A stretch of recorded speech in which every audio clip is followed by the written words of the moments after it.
Antes de qualquer palavra ser lida, antes de qualquer papel ser tocado, havia um erro invisível naquela sala. O tipo de erro que não aparece em fotografias nem em vídeos, mas que o corpo sente. O riso estava alto demais, solto demais, deslocado demais para um encontro que nasceu da despedida de alguém. Copos se encostavam, gargalhadas se espalhavam pelo ar, músicas antigas tocavam como trilha de uma vitória silenciosa. Era como se todos tivessem chegado ali para celebrar algo que ainda não tinha sido oficialmente permitido. E talvez fosse exatamente isso que tornava tudo tão desconfortável. A sensação de que a festa tinha começado cedo demais, sobre um chão que ainda não havia secado. O olhar de quem observa de fora percebe primeiro. Percebe a pressa nos brindes, a ansiedade nos sorrisos, o alívio mal disfarçado de quem acredita que sobreviveu ao tempo. Ninguém dizia em voz alta, mas todos sentiam que aquele encontro não era sobre saudade, nem sobre memória, nem sobre respeito. Era sobre fim. E finais, quando mal resolvidos, costumam cobrar caro. O ambiente parecia conspirar em silêncio, como se as paredes soubessem de algo que os presentes fingiam não lembrar. Algo estava guardado, não em cofres, não em gavetas, mas no momento exato em que a verdade escolheria aparecer. O riso que não pertencia àquele lugar. O riso surgia alto demais para um ambiente que ainda carregava cheiro de despedida. Não era um riso que nascia do encontro, mas do alívio. Alívio de quem atravessou anos esperando por aquele dia e agora fingia normalidade para não encarar o próprio reflexo. Cada gargalhada soava como um ensaio mal feito, repetido muitas vezes diante do espelho, até perder qualquer traço de verdade. Havia copos erguidos, abraços longos demais e frases prontas que não pediam resposta. Tudo parecia organizado para convencer a todos de que aquele momento era leve, quando na verdade era pesado como concreto fresco, ainda instável, pronto para ceder. As pessoas se movimentavam pela sala como atores que conheciam o texto, mas não sentiam o personagem. Sorrisos surgiam rápidos e desapareciam com a mesma velocidade quando alguém desviava o olhar. Havia pressa em ocupar o espaço com barulho, como se o silêncio pudesse trazer lembranças indesejadas.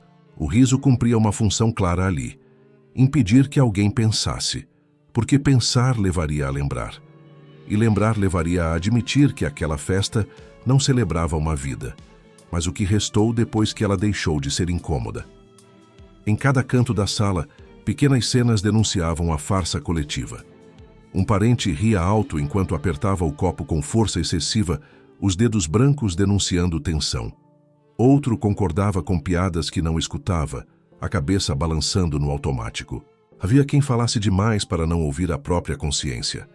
O riso era uma cortina, esticada com cuidado para esconder algo que não queria ser visto. E quanto mais se ria, mais evidente ficava que aquela alegria não se sustentaria por muito tempo. O mais perturbador era perceber que ninguém questionava o deslocamento daquela felicidade. Era como se todos tivessem feito um acordo silencioso para não nomear o desconforto. Nomear seria admitir culpa. Admitir culpa exigiria coragem. E coragem era exatamente o que faltava naquela sala. O riso não vinha do coração. Vinha do medo de encarar o que foi feito, o que não foi dito, o que foi adiado, até que o tempo se encarregasse de encerrar qualquer possibilidade de reparo. A cada gargalhada, algo invisível se acumulava no ar. Uma sensação de que aquilo era temporário, frágil, quase indecente. Como rir sobre um chão onde alguém caiu e nunca mais se levantou. O ambiente parecia reagir. O som ficava estranho, abafado, como se a própria sala rejeitasse aquela celebração antecipada. Havia um peso que não se dissipava, não importava o volume das vozes ou a quantidade de brindes. No fundo, todos sabiam que aquele riso não pertencia àquele lugar porque não tinha raízes. Era um riso construído sobre omissões, sobre visitas que não aconteceram, sobre telefonemas ignorados, sobre decisões sempre empurradas para depois. Era o riso de quem acredita que o tempo apaga tudo, quando na verdade apenas acumula. E quanto maior o acúmulo, mais devastador é o momento em que ele finalmente se rompe. Sem que percebessem, aquele riso já carregava o prenúncio do fim da festa. Não porque alguém iria gritar ou acusar, mas porque a verdade não precisa levantar a voz para destruir uma ilusão. Ela apenas espera.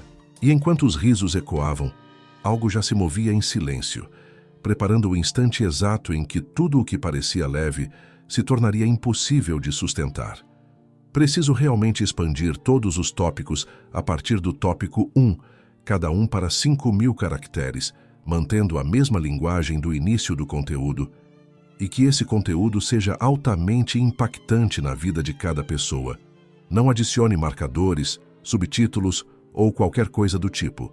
Preciso apenas do conteúdo pronto para ser narrado. Havia um lugar vazio naquela sala que ninguém ocupava e ainda assim dominava tudo.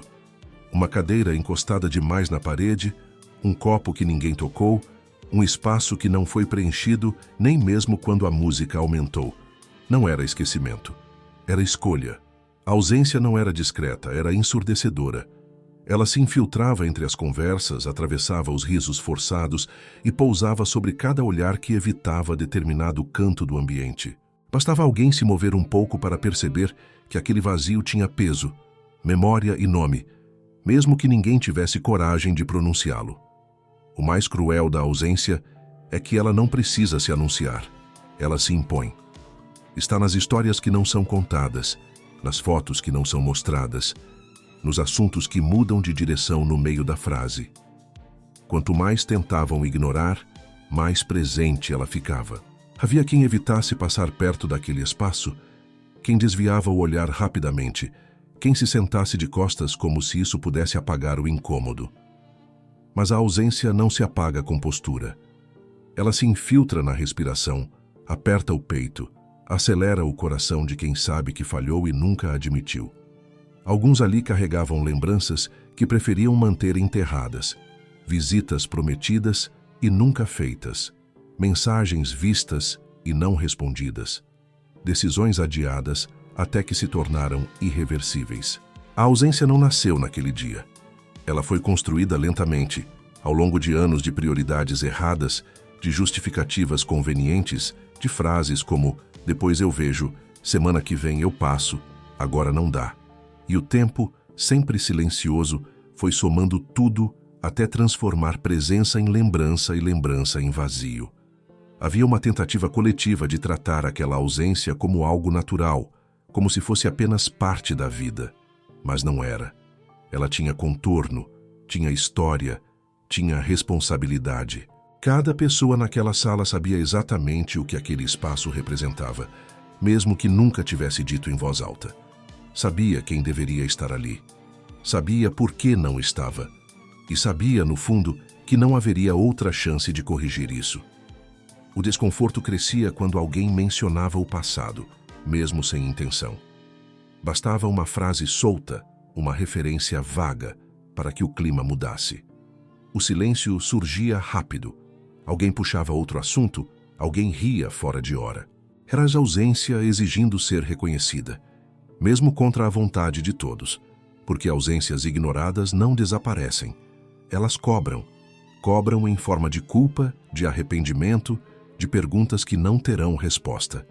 O mais perturbador era perceber que aquela ausência tinha sido conveniente por muito tempo. Enquanto estava viva, exigia atenção, cuidado, paciência. Exigia tempo. E tempo era algo que sempre faltava para quem estava ali. Agora, transformada em silêncio, já não exigia nada, apenas observava. E esse era o maior engano, porque mesmo calada, ela estava prestes a falar da única forma que ainda lhe era possível. A festa continuava, mas já não conseguia esconder o desconforto crescente.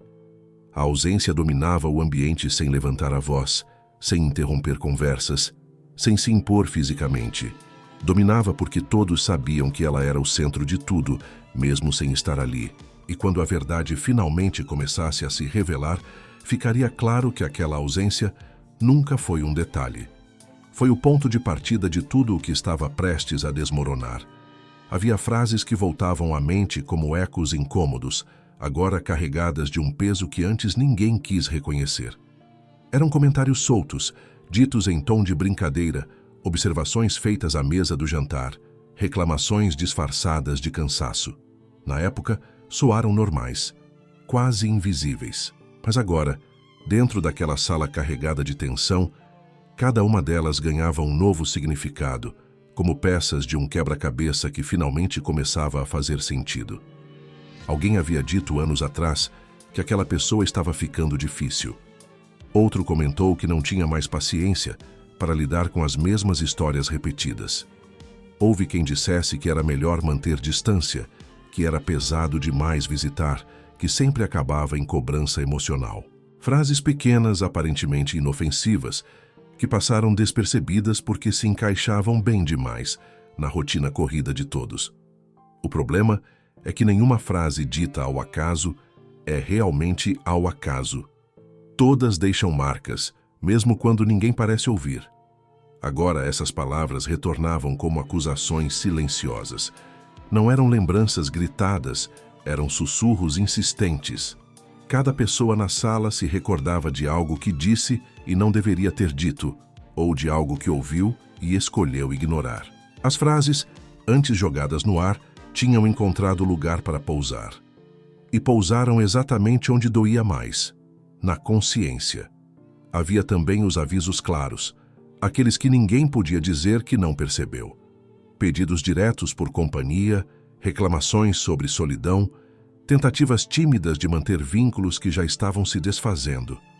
Mas esses avisos sempre vinham em momentos considerados inconvenientes, no meio de compromissos, em dias corridos, em horários ruins, e por isso foram adiados, minimizados, transformados em exagero.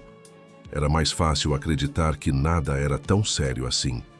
O tempo passou e as frases ficaram para trás, acumuladas como poeira em um canto da memória. Até aquele dia. Até aquele ambiente carregado de risos deslocados e silêncios pesados. As palavras retornavam agora sem pedir permissão, porque já não havia mais ninguém para repeti-las. E talvez esse fosse o castigo mais duro. Lembrar exatamente do que foi dito, quando já não existia mais a chance de responder de forma diferente. Alguns desviavam o olhar ao se lembrar, outros engoliam em seco, como se o corpo reagisse antes da mente. Havia quem tentasse se convencer de que não poderia ter feito nada diferente, que a vida é assim mesmo. Mas as frases não permitiam esse alívio. Elas eram claras demais agora. Mostravam que houve escolha, que houve tempo, que houve oportunidade, e que tudo isso foi desperdiçado em nome de comodidade, orgulho ou simples indiferença. O ambiente parecia amplificar essas lembranças.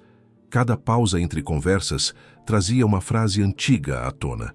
Cada silêncio prolongado funcionava como um espaço onde essas palavras ecoavam mais alto.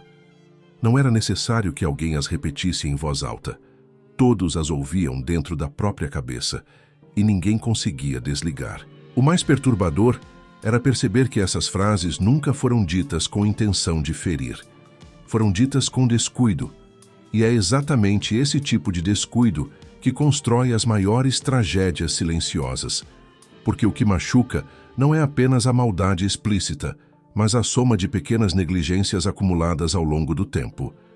Agora, diante do que estava prestes a ser revelado, ficava claro que nada naquela história aconteceu de repente. Tudo foi anunciado.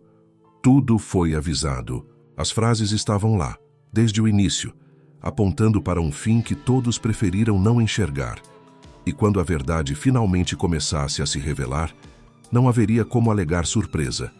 Apenas arrependimento. A ideia de herança sempre circulou naquela família como um assunto proibido e, ao mesmo tempo, inevitável. Nunca era dito de forma direta, nunca era assumido em voz alta, mas estava presente em conversas atravessadas, em perguntas disfarçadas, em comparações silenciosas. Quem ficaria com o quê? Quem merecia mais? Quem tinha feito mais esforço ao longo da vida?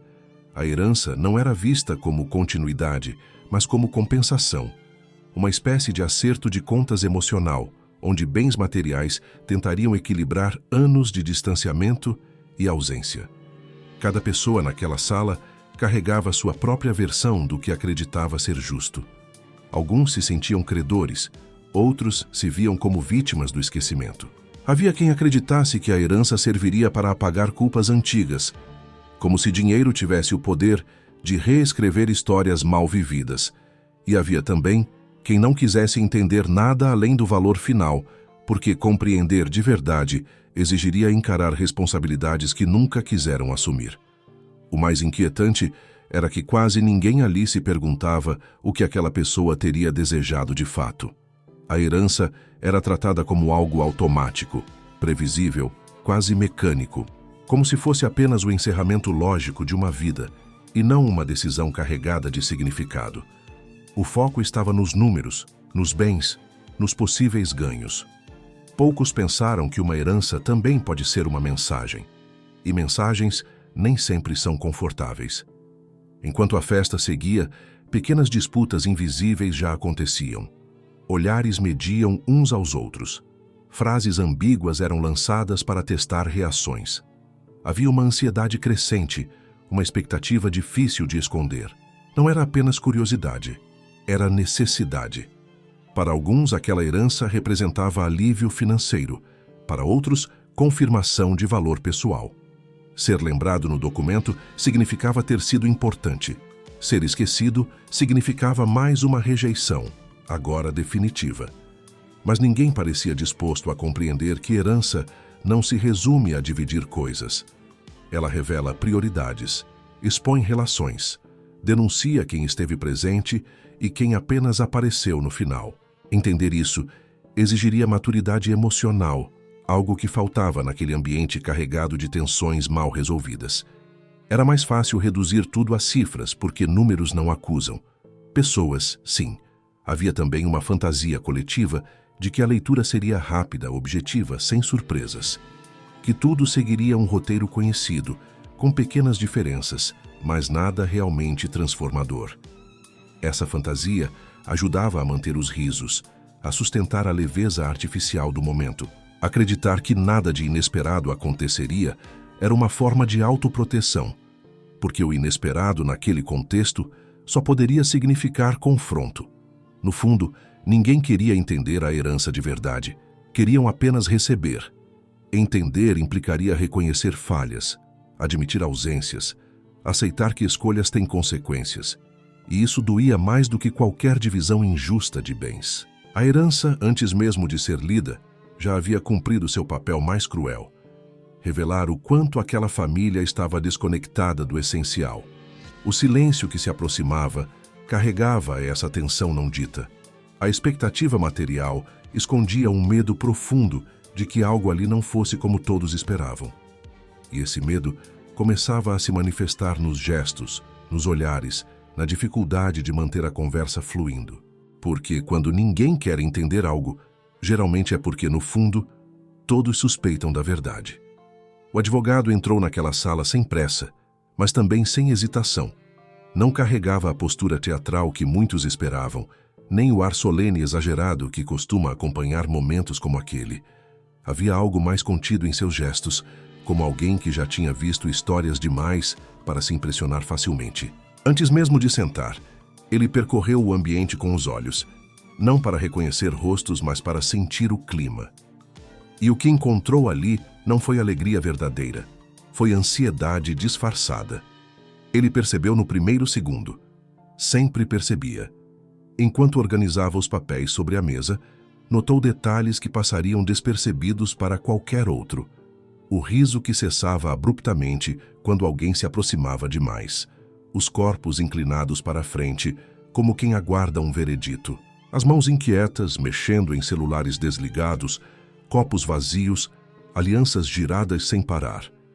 Não era sua primeira leitura de testamento, mas aquela sala carregava algo diferente. Havia uma tensão moral no ar, não apenas expectativa financeira. E isso, ele sabia, quase sempre indicava um texto que não seria recebido com gratidão. O advogado não precisava ouvir a história daquela família para entender o essencial. As histórias se repetem, apenas mudam os nomes. Pessoas que se afastam enquanto tudo parece estável. Presenças que desaparecem aos poucos. Reaproximações repentinas quando o fim se aproxima. Ele já tinha visto esse roteiro antes. O que poucos sabiam é que documentos escritos por quem sofreu silêncio demais costumam carregar mais do que cláusulas legais. Carregam posicionamentos. E posicionamentos costumam incomodar. Ele percebeu que alguns evitavam encará-lo. Outros tentavam parecer confiantes demais. Havia também quem se aproximasse com perguntas disfarçadas de cordialidade, tentando antecipar algo. Qualquer coisa que aliviasse a ansiedade. O advogado respondia pouco. Não por frieza, mas por respeito ao que ainda não havia sido dito. Sabia que cada palavra fora de hora poderia alterar reações, criar expectativas falsas, interferir no impacto necessário daquele momento. Enquanto aguardava o instante certo para iniciar, seus olhos pousaram rapidamente sobre um ponto específico da sala. Um espaço vazio. Ele não perguntou quem deveria estar ali. Não precisava. O documento já contava essa parte da história. E era exatamente esse vazio que explicava a rigidez do texto que ele carregava. Algumas palavras não são escritas com calma. São escritas com lucidez tardia. O advogado sabia que sua função ali não era apenas ler. Era sustentar o silêncio. Era manter a ordem quando o desconforto surgisse. Era permitir que cada pessoa tivesse tempo suficiente para entender o que estava ouvindo antes de reagir. Porque reações impulsivas costumam esconder verdades que não querem ser encaradas. Ele já havia visto choros falsos, indignações ensaiadas, ataques para desviar o foco. Mas também já tinha visto algo mais raro, o choque honesto. E era esse tipo de choque que ele pressentia naquela sala. Quando finalmente ajeitou os óculos e respirou fundo, não havia drama em seu gesto. Havia consciência. Ele sabia que, a partir daquele momento, a atmosfera mudaria. Não por causa de sua voz, mas por causa do conteúdo que estava prestes a atravessar aquela família como um espelho impossível de quebrar. O documento não acusava diretamente, mas expunha. E exposição dói mais do que acusação. Antes de abrir a boca, ele fez algo que poucos notaram. Olhou mais uma vez para todos, não como um juiz, mas como alguém que reconhece o peso do que carrega. Sabia que, ao ler aquelas palavras, não entregaria apenas decisões legais. Entregaria consequências emocionais acumuladas ao longo de anos. E não havia forma gentil de fazer isso. O silêncio que se formou naquele instante não foi pedido. Foi imposto pela gravidade do momento. O riso já tinha morrido. As conversas cessaram. O ar parecia mais denso. E naquele exato segundo, todos perceberam, mesmo sem admitir, que algo estava prestes a ser revelado. Algo que não podia mais ser evitado, ignorado ou adiado. O advogado percebeu antes de todos, porque sabia de uma verdade simples e cruel. Quando alguém escreve em silêncio por tempo demais, a leitura nunca é leve. A primeira frase foi lida com voz firme, neutra, quase fria. Não havia julgamento no tom, não havia ênfase exagerada. Ainda assim, o efeito foi imediato. Algo mudou no ar da sala, como se uma janela tivesse sido aberta em um dia gelado. O som das palavras se espalhou lentamente, encontrando resistência em cada ouvido que tentava manter a postura. Ninguém se mexeu. Ninguém interrompeu. Mas todos sentiram. A festa, que minutos antes ainda tentava respirar, morreu ali, sem cerimônia. O silêncio que se formou não era simples ausência de som. Era um silêncio carregado, denso, que pressionava o peito e exigia a atenção. Cada palavra lida parecia retirar uma camada de proteção que os presentes haviam construído ao longo dos anos. Não se falava de valores ainda, não se mencionavam bens. Falava-se de decisões, de escolhas, de percepções. E isso era mais desconfortável do que qualquer divisão desigual poderia ser. À medida que a leitura avançava, os corpos reagiam antes mesmo das mentes. Ombros enrijeciam. Respirações ficavam curtas. Olhares antes dispersos agora se fixavam no advogado, não por interesse, mas por necessidade. Era como se desviar o olhar significasse assumir culpa. O texto não acusava ninguém diretamente, mas cada frase parecia ter um destinatário invisível. Todos se sentiam incluídos, ou expostos. O mais perturbador era a ausência de surpresas explícitas. Não havia escândalos, não havia revelações externas, não havia nomes citados com dureza. O impacto vinha da clareza, da precisão com que as palavras descreviam sentimentos ignorados, distâncias justificadas, silêncios normalizados. Era impossível fingir que aquilo não dizia respeito a cada um ali. A leitura não deixava espaço para interpretação confortável. Ela apenas apresentava fatos emocionais. A sala parecia encolher. O espaço antes ocupado por risos agora estava tomado por um peso quase físico. Alguém pigarreou, tentando quebrar o clima. Outro ajeitou a cadeira, buscando uma posição menos vulnerável. Mas nada funcionava. O silêncio continuava se expandindo, preenchendo cada intervalo entre as frases. Era um silêncio que obrigava a escutar, mesmo quem não queria. Em certo momento, uma frase específica fez com que um olhar se desviasse rapidamente. Outro se perdeu no chão. Não foi preciso apontar. Todos sabiam. A leitura estava tocando em algo que havia sido evitado por tempo demais. O texto falava de presença que faltou, de promessas feitas e esquecidas, de visitas adiadas até que se tornaram impossíveis. E fazia isso sem raiva, sem cobrança explícita. Apenas constatava. Constatar é uma das formas mais duras de julgamento. O advogado manteve o ritmo. Não acelerou para acabar logo, nem desacelerou para aumentar o drama. Ele respeitava o texto. Sabia que cada palavra precisava de espaço para cair, para ser absorvida, para doer o suficiente. A festa já não existia. O ambiente agora era outro. Não havia mais tentativa de leveza. Havia apenas confronto interno. Quando a leitura chegou a um ponto decisivo, algo ficou claro para todos. Aquilo não era apenas um documento legal. Era um registro emocional. Um último gesto de alguém que, em vida, foi obrigado a engolir palavras e agora finalmente as devolvia ao mundo. A sala sentiu isso. Sentiu porque o silêncio não pedia explicações. Ele exigia reconhecimento. A transformação do ambiente foi completa. O ar parecia mais pesado, os corpos mais rígidos, os pensamentos mais barulhentos.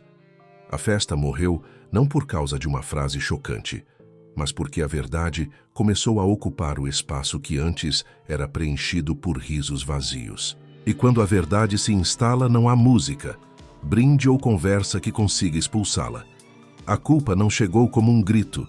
Ela se espalhou devagar, silenciosa, quase educada, ocupando cada pensamento como uma presença antiga que sempre esteve ali, apenas ignorada.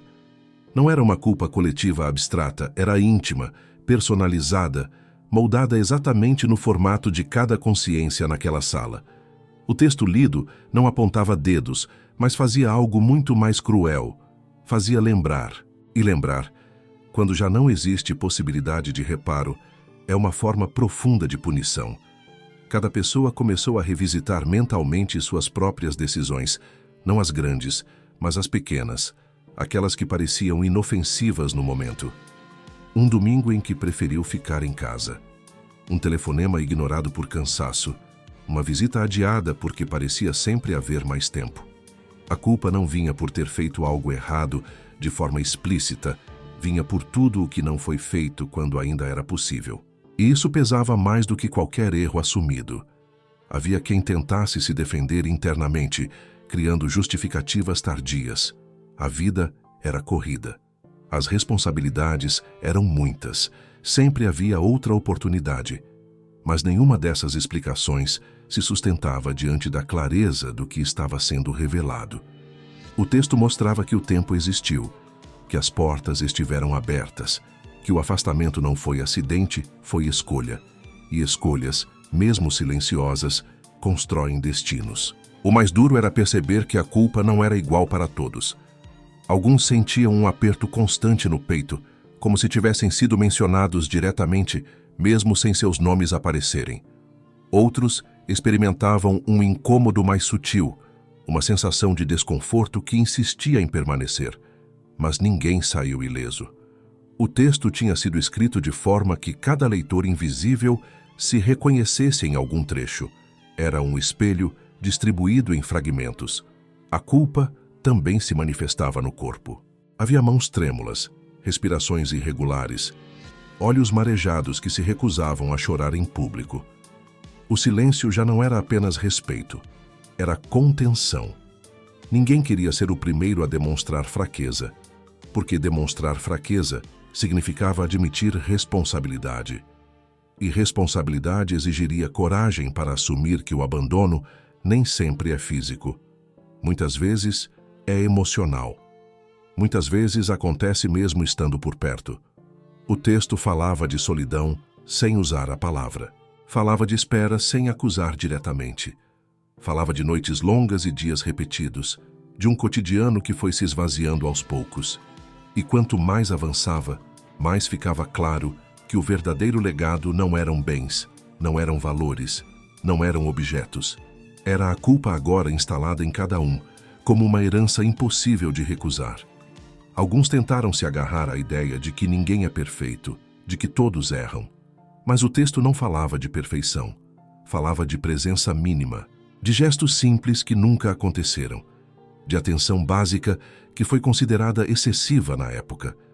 Isso desmontava qualquer tentativa de defesa confortável, porque não exigia heroísmo, apenas humanidade.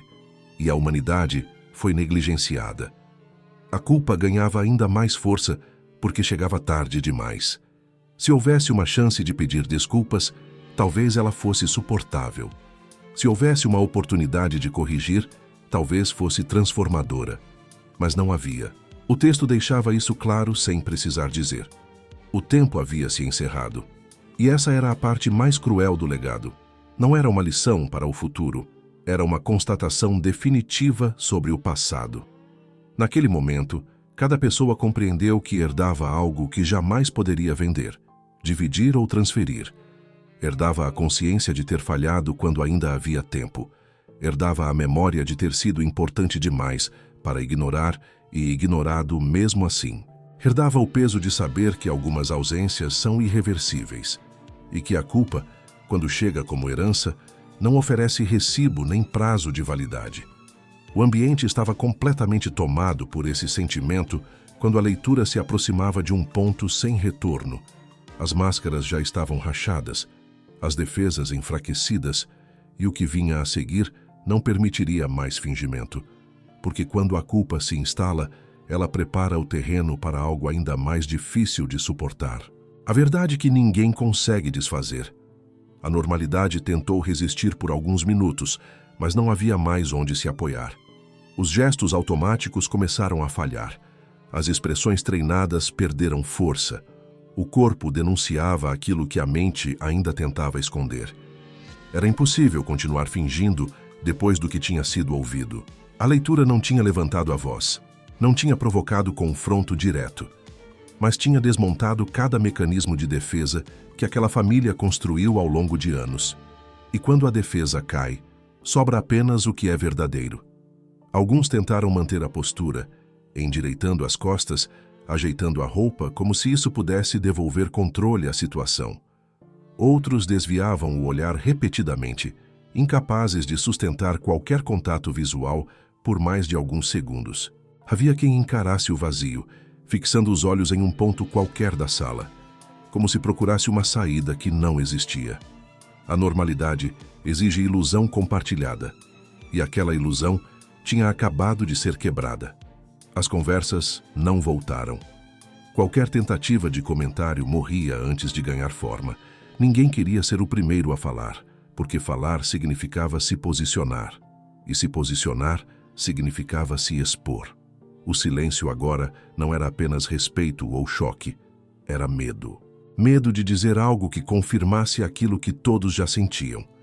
Medo de admitir, ainda que indiretamente, que a leitura tinha acertado em cheio. As reações começaram a se diferenciar de forma sutil. Havia quem demonstrasse negação, cruzando os braços, fechando o rosto, criando uma barreira física contra a sensação de culpa. Outros apresentavam vergonha, um desconforto visível, como se quisessem desaparecer do ambiente. Alguns carregavam raiva contida, não direcionada a alguém específico, mas à situação, ao texto, ao passado que não podia mais ser reescrito. E havia também o arrependimento tardio, silencioso, profundo, aquele que não busca desculpas, apenas constata o erro. Ninguém chorava abertamente, e isso tornava tudo ainda mais pesado. O choro contido pesa mais do que o choro livre.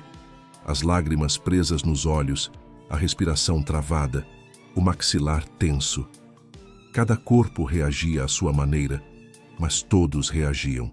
A normalidade tinha sido substituída por uma exposição involuntária. Mesmo calados, todos estavam sendo vistos. Não pelos outros, mas por si mesmos. O ambiente já não permitia a encenação.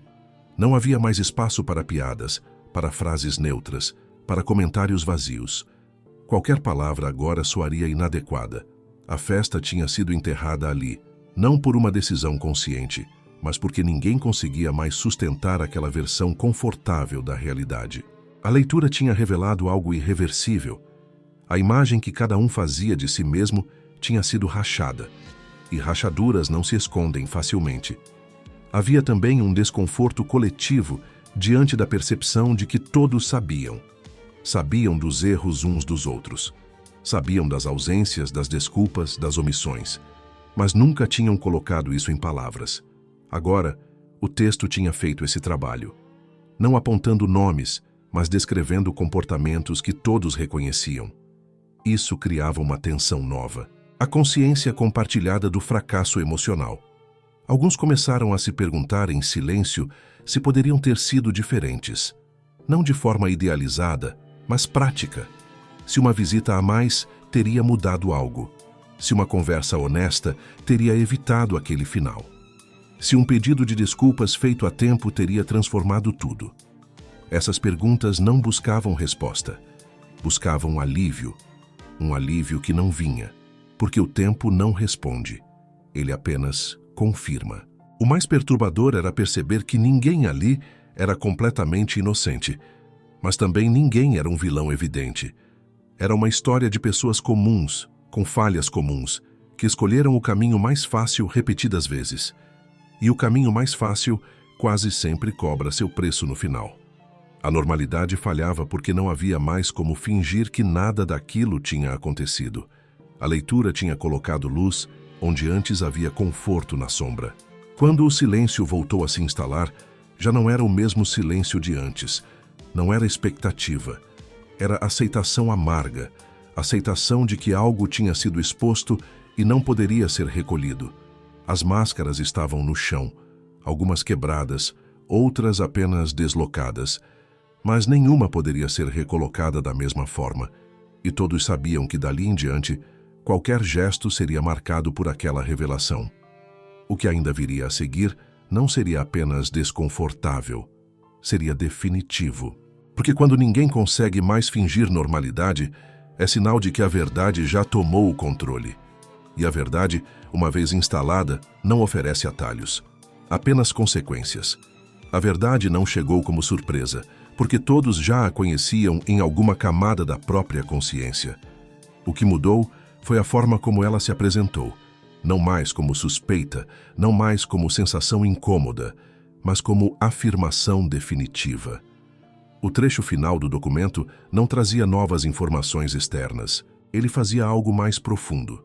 Amarrava tudo o que havia sido dito antes e deixava claro que nada daquilo podia ser desfeito, nenhuma interpretação alternativa, nenhuma margem para suavizar. O que estava escrito não era negociável. Alguns perceberam naquele instante que haviam esperado inconscientemente por uma chance de redenção. Um detalhe técnico, uma brecha, uma cláusula que permitisse relativizar o impacto emocional do texto. Mas essa chance não existia. A verdade estava ali de forma simples, direta, quase cruel pela clareza. Não havia acusação explícita, mas havia consequência. E consequências não precisam ser explicadas, elas apenas se impõem. A leitura deixava claro que o tempo tinha sido o maior juiz daquela história. Não um juiz injusto, mas um juiz preciso. Tudo o que foi adiado, ignorado ou minimizado agora aparecia como fato consumado. Não havia espaço para promessas futuras, porque o futuro já não incluía quem deveria ter recebido essas promessas.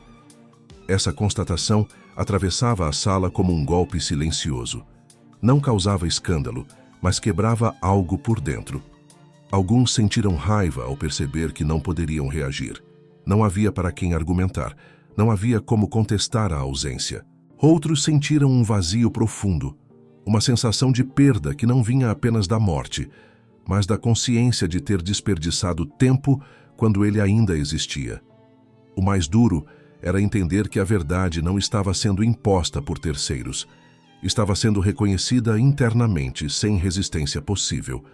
O texto encerrava deixando explícito que não se tratava de punição, mas de posicionamento. Uma escolha final feita com lucidez tardia, porém firme.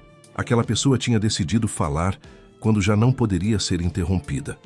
E isso tornava tudo definitivo. Não havia como pedir esclarecimentos. Não havia como explicar intenções. A verdade estava encerrada em palavras que não poderiam ser revisitadas ou renegociadas. Alguns tentaram se apegar a detalhes menores, buscando distração. Mas nada funcionava. A mensagem central permanecia intacta. O passado não podia ser reescrito. As ausências não podiam ser preenchidas retroativamente. As palavras não ditas permaneceriam não ditas. A verdade tinha esse poder devastador. Ela não destrói com violência. Ela destrói com permanência. Naquele instante, todos compreenderam que o maior impacto não estava no que havia sido revelado, mas no fato de que não existia mais movimento possível. Nenhuma ação futura poderia alterar aquele desfecho emocional. A história tinha se fechado, não com barulho, mas com um silêncio pesado, definitivo, sem espaço para a esperança tardia. A verdade não podia ser desfeita porque não dependia mais de vontade. Dependia apenas da aceitação. E aceitar, naquele contexto, significava carregar para sempre a consciência de que houve escolhas, que houve tempo, que houve sinais, e que tudo isso foi ignorado até que o silêncio se tornasse irreversível. Quando todos começaram a sair, não houve despedidas longas nem promessas de se ver em breve. As pessoas se levantaram em silêncio, pegaram seus pertences com cuidado excessivo e evitaram qualquer contato que pudesse prolongar aquele momento. A sala, que antes parecia cheia demais, foi se esvaziando lentamente, como se cada passo em direção à porta arrancasse um pedaço do que ainda restava de negação. O som das portas se fechando não foi abrupto, foi quase respeitoso, mas cada fechamento marcava um fim que ninguém ali estava preparado para encarar por completo. O silêncio que ficou não era apenas ausência de vozes, era a presença de tudo o que foi dito, e principalmente do que nunca mais poderia ser dito. A sala agora parecia maior, fria, desproporcional. Os objetos permaneciam nos mesmos lugares, mas carregavam outro significado. A mesa ainda estava posta, os copos pela metade, as cadeiras fora do lugar. Tudo denunciava que algo tinha acontecido ali, algo que não deixava marcas visíveis, mas que alterava para sempre a forma como aquele espaço seria lembrado. Alguns saíram rapidamente, como se precisassem fugir de si mesmos. Outros demoraram mais, parados por alguns segundos, olhando ao redor, talvez tentando gravar mentalmente aquele cenário como um aviso silencioso. Não havia mais confronto, não havia mais tensão ativa. Havia apenas o peso do entendimento, a compreensão de que certas verdades não buscam reconciliação. Elas existem para permanecer, para acompanhar cada um dali em diante, nos gestos cotidianos, nas decisões futuras, nas ausências que agora seriam lembradas com outro olhar. O silêncio tinha uma função clara. Ele não pedia reflexão imediata, ele se impunha como consequência. Era o tipo de silêncio que acompanha alguém no caminho de volta para casa, que surge no momento de desligar o carro, que aparece no meio da noite quando o sono não vem. Um silêncio que não acusa, mas também não absolve, apenas permanece. Porque algumas histórias não terminam quando as pessoas vão embora. Elas começam a ecoar justamente depois. Aquela sala nunca mais seria apenas uma sala. Para quem esteve ali, ela se tornaria símbolo. Símbolo de um momento em que tudo poderia ter sido diferente se tivesse sido diferente antes. símbolo de que o tempo não é um recurso infinito e de que presença não se substitui com herança, explicação ou arrependimento tardio. A verdade revelada não tinha o objetivo de punir, tinha o objetivo de não ser esquecida. E nesse ponto, ela cumpria perfeitamente seu papel. O mais impactante não foi a dor imediata, mas a transformação silenciosa que começava ali. Cada pessoa sairia carregando uma pergunta incômoda, talvez sem formulá-la claramente, mas sentindo seu peso. O que estou adiando hoje, achando que ainda há tempo?